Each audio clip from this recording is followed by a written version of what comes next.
Queridos amigos, entender que hay algunos colombianos, y no pocos, que no han sido capaces de comprender la magnitud del problema que vivimos.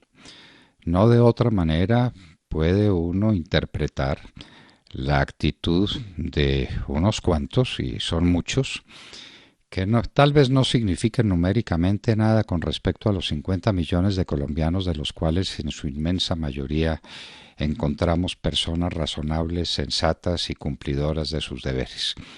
Pero esos otros, se pregunta uno, ¿qué clase de seres humanos son?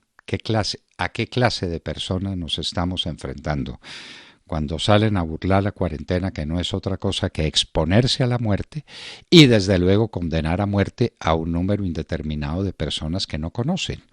Es que es así, es que esta epidemia, como cualquier otra epidemia, y esta es la peor que ha tenido que padecer el mundo en su historia, por su extensión, por sus alcances, por sus resultados, se multiplica de manera exponencial. Un solo infectado produce una cadena indefinida de infectados.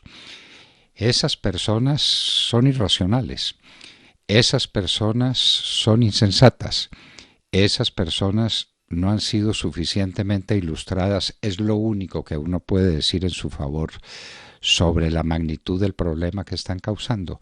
No se puede salir a la calle, no se puede salir a la calle. Nos parece que la alcaldesa Claudia López tuvo razón al decir que es que se pusieron 34 excepciones y en 34 excepciones cabe cualquier cosa. Y la policía se vuelve impotente para manejar el tema. Es que yo estoy en el numeral 17 y el otro está en el numeral 28 y el otro en el 14 o el otro en el 3. Es imposible manejar una cosa así. Yo no sé quién diseñó ese decreto, pero lo diseñó con muy mal acuerdo. Las excepciones de Claudia López eran 5 y las subieron a 34 y las están aprovechando personas que no tienen ningún sentido de la realidad, no pueden tenerlo, de otra manera no harían lo que están haciendo.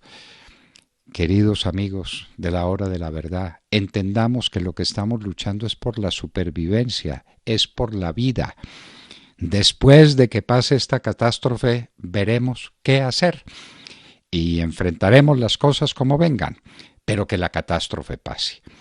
Hemos tenido una entrevista sencillamente emocionante con la ex senadora Susana Correa, hoy directora de Prosperidad Social, donde nos dice que el gobierno ya tiene todo convenido y ya con decisiones tomadas y con posibilidades inmediatas de ejecución, la solución de la supervivencia de 25 millones de colombianos, la mitad de los colombianos, los más pobres, los más indefensos, los que no tienen un empleo regular, la legión esa innumerable de los del 47.5% de los trabajadores que trabajan del rebusque.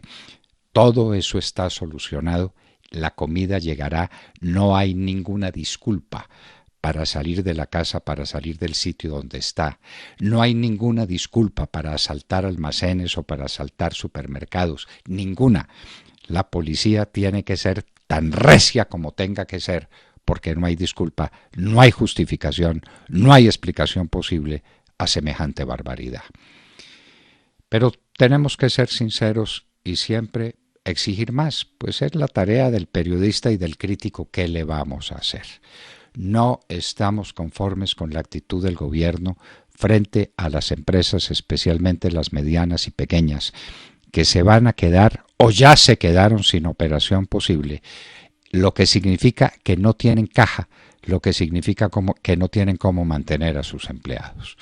Esas empresas necesitan oxígeno, necesitan sobrevivir y no hay sino una manera, a través de créditos a larguísimo plazo y sin intereses, con un costo que puede ser muy grande, del tamaño que sea.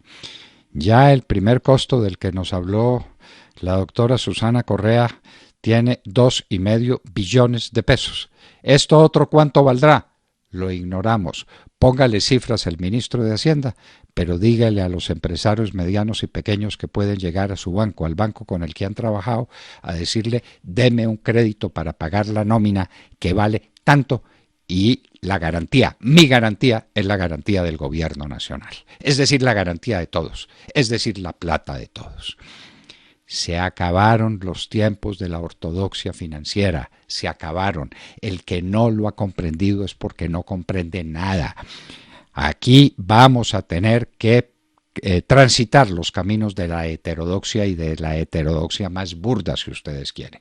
Pero vamos a tener que emitir, y va a haber emisiones inorgánicas, probablemente que las haya.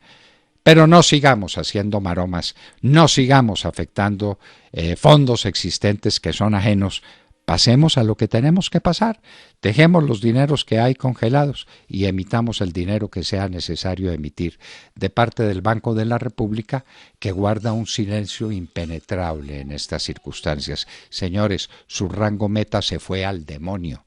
Señores, su disciplina monetaria es cosa de otro tiempo.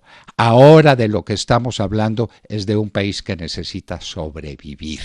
Líneas de crédito para el gobierno nacional, la Constitución las prevé, ustedes tienen que estar de acuerdo. El Congreso de los Estados Unidos votó por 96-0 en favor de una ayuda a la economía de 2 billones de los de verdad, millones de dólares, para que la economía de los Estados Unidos pueda sobrevivir. Aquí habrá que hacer otro tanto guardadas las proporciones, pero hay que hacerlo y hay que hacerlo ya. Por Dios, las empresas medianas y pequeñas que no tengan que cerrar sus puertas, que no tengan que despedir a nadie. Ya hemos socorrido a 25 millones de colombianos que no tenían otro recurso que el socorro del Estado. Ahora hay que defender la suerte, la vida de todos los empresarios medianos y pequeños con créditos que no se van a poder pagar a tiempo. Esto de que hay que refinanciar las deudas es una manera de decir completamente separada de la más elemental realidad. Señores, no es refinanciar los créditos. Desde luego que eso lo tiene que hacer la banca, que de otra manera no se saca nada. ¿Qué hacen los bancos declarando en mora a todos sus clientes? A ver, explíquenme. Porque dicen los bancos muy generosos y muy atentos salen a prorrogar las deudas de la gente. Es que si no la prorrogan, entra en moratoria toda la gente y las cifras del banco se ponen rojas, muy rojas, del color rojo más intenso, porque la gente no tiene con qué pagar. Porque entendamos, estamos en una situación de parálisis total de la economía, por lo menos de la economía visible, la economía que se puede manejar a distancia, la de los computadores, alguna cosa hace y hay que hacerla, y desde luego hay que hacerla con todo empeño. Pero la economía de la calle, la economía real, la de la producción, se mueve por caminos muy distintos. Señores, al diablo la ortodoxia, otra vez lo dice la hora de la verdad. Señores Banco de la República, salgan a paseo y díganle a los colombianos que ustedes están dispuestos a cumplir con su deber y que no se van a quedar pegados de su rango meta y de sus ortodoxias financieras en estos momentos críticos. Y usted, señor ministro de Hacienda, doctor Carrasquilla, un hombre tan inteligente y tan capaz, tiene que entender que estos son momentos como no ha habido otros en la historia de la humanidad. Usted tuvo que sortear con el presidente Álvaro Uribe Vélez y con Andrés Felipe Arias y con Roberto Junguito momentos críticos de la economía del país. La economía que recibió Álvaro Uribe del doctor Andrés Pastrana, una economía que estaba en rines. Esto es mucho más grave, esto es mucho más urgente, esto es mucho más espectacular, si de espectáculo se trata, pero hay que salvar el país y hay que salvarlo a cualquier costo. Entonces, dejémonos de maromas y decir que es que vamos a sacar la plata del fondo de no sé qué y la plata de Finagrario y la plata de aquí y la plata de allá para poder sortear la crisis, para refinanciar las deudas. Olvídese, las deudas se tienen que refinanciar porque se tienen que refinanciar, sino porque si no el sistema bancario se tiene que declarar en bancarrota, porque nadie le va a poder pagar. Hay que otorgar créditos nuevos, sí señores, créditos nuevos y ya, y ya. Esto no da demora. No más artificios, no más artilugios, no más ese lenguaje espeso que utilizó el señor ministro de Hacienda para tratar de explicar lo inexplicable y para tratar de mantener ortodoxia en momentos en que la ortodoxia tiene que desaparecer. De manera que, digamos las cosas francas, sí señores, necesitamos tantos billones de pesos, el Banco de la República va a autorizar una línea de crédito al gobierno nacional que se la va a pasar a los bancos para que los bancos le presten el dinero que sea necesario a las empresas para mantener el empleo en tiempos en que la gente no puede trabajar. La realidad es esa. No más timidez, no más artificios, no más maromas financieras. Hagámosle frente a la realidad y veamos después esto cuánto cuesta. La pregunta es, ¿cuánto cuesta sobrevivir, queridos amigos?